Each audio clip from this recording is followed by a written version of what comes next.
Known simply as J.P. Morgan, he was more than just a banker.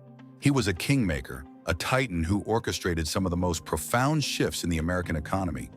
Behind his stern gaze and massive frame was a man who, for better or worse, came to control America's financial heart. Yet beneath the immense power and towering reputation lies a darker side, one riddled with backroom deals, monopolies, and a willingness to skirt ethical boundaries if it meant amassing more wealth and influence. J.P. Morgan's legacy is one of control, but also of controversy, where the line between business genius and moral ambiguity is often blurred. Born into wealth in 1837, Morgan was the son of Junius Spencer Morgan, a successful financier who made his fortune abroad. Raised in an environment where money and influence were part of daily life, J.P. Morgan was groomed to inherit his father's empire. However, young Morgan was not content with simply maintaining the family business. He sought to expand it, and in doing so, reshape the very foundation of American capitalism. Morgan's early career saw him mastering the art of high finance. He started by working in his father's banking firm, Peabody Morgan & Co., which his father, Junius Spencer Morgan, had helped shape into one of the most respected institutions in Europe and America. Junius was deeply conservative in his business dealings, focused on cautious, steady growth and maintaining a reputation for integrity.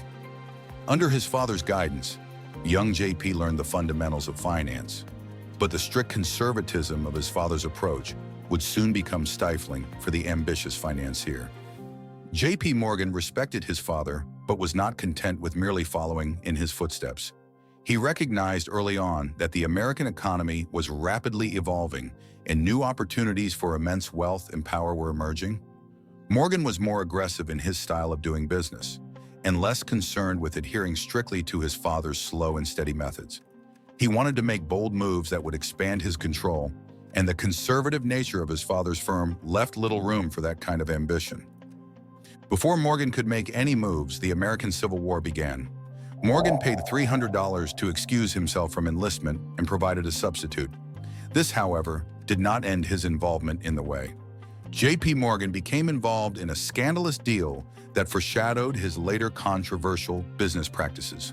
Known as the Hall Carbine Affair, Morgan and his business partner purchased 5,000 outdated and defective rifles from the U.S. government at $3.50 each, then resold them to the Union Army for $22 per rifle. Equating to 21st century funds, this was approximately a $2,500 profit per gun. The Hall carbines were notoriously dangerous, often misfiring or exploding. Yet Morgan saw the opportunity for a substantial profit. While legal, the deal was widely condemned as profiteering during a national crisis, with critics accusing Morgan of prioritizing personal gain over the safety of soldiers. Though Morgan did not negotiate the deal personally, his association with the affair overshadowed his early career. However, he managed to evade significant consequences, a recurring theme, as the more considerable demands of the war quickly overshadowed the scandal.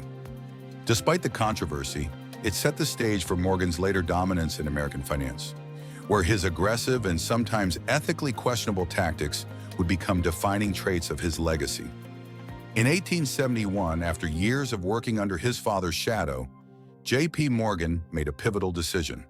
He left his father's firm and formed his own, Drexel, Morgan & Co. in partnership with Anthony Drexel, a well-known Philadelphia financier. The creation of this firm allowed Morgan to break free from his father's constraints and begin operating with the boldness that would later define his career. This marked a significant shift in his trajectory, and Drexel, Morgan & Co. would later become J.P. Morgan & Co., the banking behemoth that would dominate Wall Street for decades. At this new firm, Morgan's unique brand of banking began to take form. Unlike his father's careful, long-term strategies, Morgan sought control. He didn't want to merely provide financing to businesses. He wanted to shape the direction of entire industries. Through strategic investments and consolidations, he began to dominate entire sectors, most notably the railroad industry. In the late 1800s, railroads were the lifeblood of America. They connected cities, transported goods, and powered the Industrial Revolution. But the industry was chaotic, with numerous companies competing, many on the verge of collapse. JP Morgan saw an opportunity in this chaos. Instead of allowing the weaker companies to fail, he would buy them out, consolidate them, and create a more efficient, profitable entity under his control. Of course, Morgan's approach to the railroad industry was brilliant but ruthless. He would often manipulate the market, driving down the price of struggling companies before swooping in to purchase them at a discount. Once acquired, he reorganized them, slashing jobs and cutting costs, much to the dismay of workers and unions. In time, Morgan had consolidated enough railroads to control a significant portion of the American railway system, wielding influence over the nation's transportation arteries. Morgan became so efficient at this that the term Morganization was coined. The term became synonymous with his aggressive approach to reorganizing businesses to make them more profitable and efficient, often at the expense of competition, workers, and smaller investors. Morganization allowed Morgan to create powerful monopolies in key sectors, most notably in railroads and U.S. steel, and it earned him a reputation for being a ruthless yet highly effective businessman. The process also raised concerns about the concentration of economic power and contributed to the push for greater government regulation of industry. Railroads were just the beginning. J.P. Morgan's ambitions soon spread to other industries.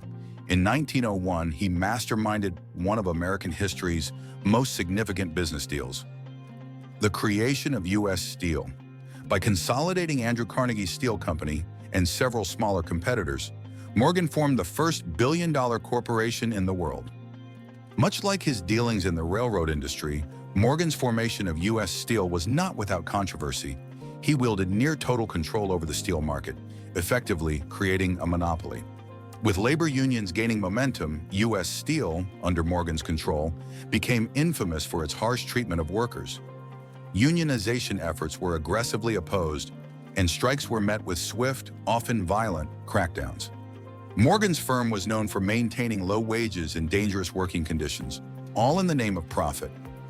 Morgan also ventured into other industries, most notably General Electric, which he helped finance and consolidate, positioning himself at the helm of America's budding electrical sector.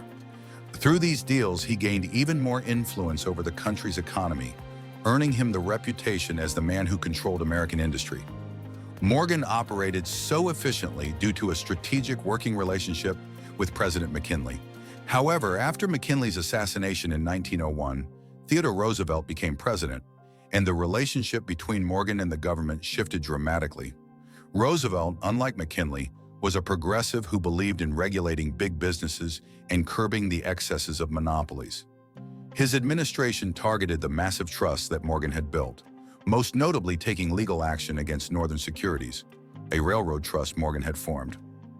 In 1902, Roosevelt's Justice Department filed a lawsuit against Northern Securities, accusing it of violating the Sherman Antitrust Act. The case eventually led to the Supreme Court ordering the dissolution of Northern Securities in 1904, marking one of the first significant victories in Roosevelt's trust-busting efforts and signaling a direct challenge to Morgan's financial empire. Despite the legal battles, Morgan and Roosevelt maintained a complex relationship. While Roosevelt sought to limit Morgan's dominance, he also recognized Morgan's importance to the stability of the U.S. economy. This was most evident during the Panic of 1907 when the U.S. financial system teetered on the edge of collapse. Banks were failing, stock prices were plummeting, and panic was spreading. The government seemed powerless to stop the bleeding, and all eyes turned to Morgan. In a dramatic series of meetings at his New York mansion, Morgan orchestrated a bailout of the financial system, providing liquidity to struggling institutions and calming the markets. The crisis was averted, and Morgan was hailed as a hero for saving the economy. However, not everyone saw Morgan's intervention as an act of altruism. Many argued that the Panic of 1907 revealed the dangers of concentrating so much power in the hands of one man. Morgan's ability to single-handedly stabilize the financial system raised alarms about the unchecked influence of private bankers. Critics argued that Morgan had too much control over the economy, and his actions during the panic only solidified their concerns. By the time of his death in 1913, J.P. Morgan had left an indelible mark on the American financial system, allowed him to accumulate an immense fortune and wield unmatched influence over the U.S. economy.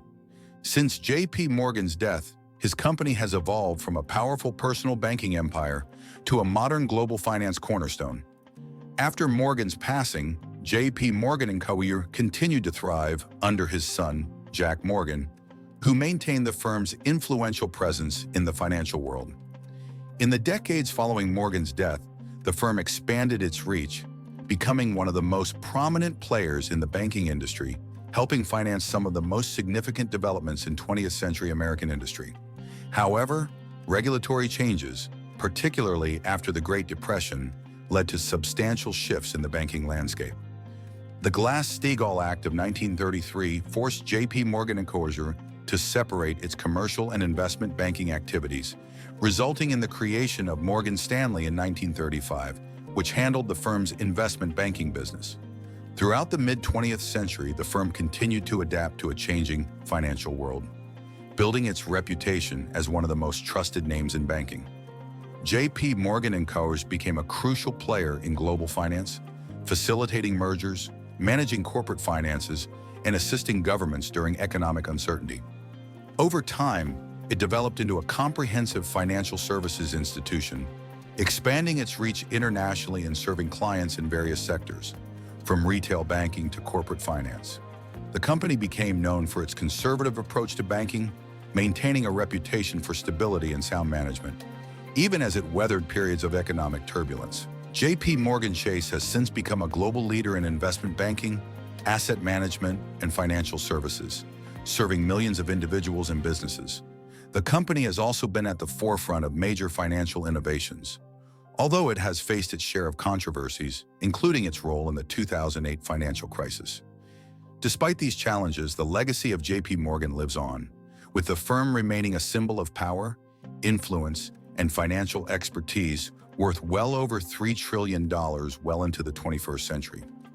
In the end, J.P. Morgan may have controlled America, but the price of that control was paid in lost competition, suppressed labor, and a financial system that still grapples with the legacy of his immense power.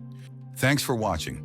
If you enjoyed the video, please like it and subscribe to be notified of more stories revealing the truth behind big businesses. Leave a comment if there is a business you'd like us to investigate next.